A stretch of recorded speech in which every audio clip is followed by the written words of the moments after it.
relations franco-algériennes, une agressivité irresponsable contre l'Algérie. La gauche dénonce l'odieuse campagne conduite par plusieurs ministres, dont celui des Affaires étrangères et celui de l'Intérieur, contre l'Algérie.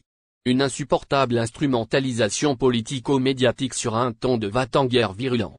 Il est temps que ça s'arrête, proclament les femmes et hommes politiques de la gauche. C'est ainsi que, dans un communiqué commun, les élus Parlement de la France insoumise, le FI, et le nouveau Front populaire, NFP, fustigent une escalade d'agressivité irresponsable contre l'Algérie. Tous les prétextes semblent bons. Certains dirigeants français jouent une absurde logique de revanche sur l'Algérie et utilisent un vocabulaire guerrier totalement inacceptable. Et d'ajouter, ce ton est insupportable pour des millions de Français intimement liés au bonheur commun de nos deux peuples. Pour le groupe de députés, non majoritaire bien qu'arrivé en tête lors des élections de juin et juillet dernier, aucune situation particulière ne doit servir d'alibi à une volonté de détérioration supplémentaire des liens entre nos deux pays. Et de mettre en question la manière dont Bruno Retailleau, ministre de l'Intérieur, s'est illustré, depuis son entrée au gouvernement, par ses attaques contre l'état de droit ou pour réhabiliter la colonisation, une posture qui entretient l'escalade et tente de forcer la confrontation et est aussi abjecte qu'irresponsable. Revenir sur l'accord de 1968, un fantasme irresponsable.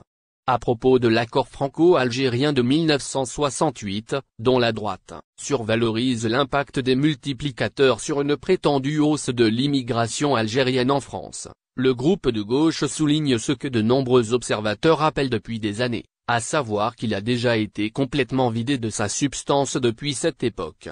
Les attaques contre lui ne servent qu'à alimenter des fantasmes irresponsables et blessants pour nos deux peuples.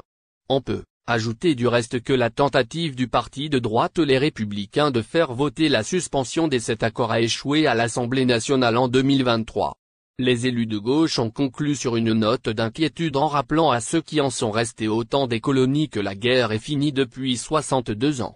Nos peuples peuvent-ils avoir enfin le droit à une relation normale, faite de respect mutuel et de relations apaisées?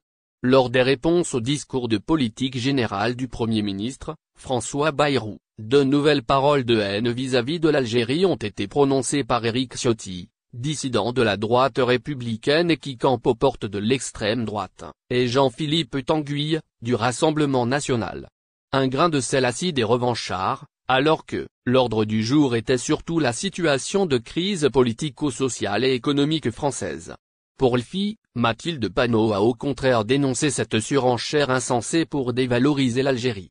Le ministre de l'Intérieur s'est manifesté par des déclarations racistes en qualifiant nos concitoyens de Français de papier.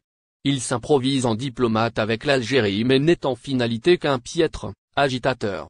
Pour qui se prend Bruno Retailleau à vouloir provoquer une tension insupportable pour des millions de Français qui vivent une relation directe d'affection et de fraternité respectueuse avec le peuple algérien.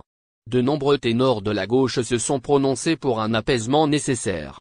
On citera l'ancienne candidate à la présidentielle Ségolène Royal, qui garde la mémoire des méfaits français. La décolonisation a été atroce en Algérie. Il ne faut pas oublier les dégâts que nous avons commis sur ce territoire que nous avons colonisé, parce qu'il y avait des ressources. Donc, la France s'est enrichie, les entreprises françaises se sont aussi enrichies sur l'Algérie. Et elle a appelé à revenir aux relations diplomatiques respectueuses des uns et des autres, respectueuses.